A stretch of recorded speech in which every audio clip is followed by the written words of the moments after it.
ঠিক এমন এভাবে তুই থেকে যা স্বভাবে।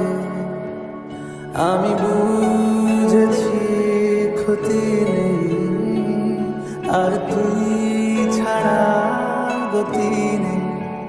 ছুঁয়ে দেয়া ফুটে যাবে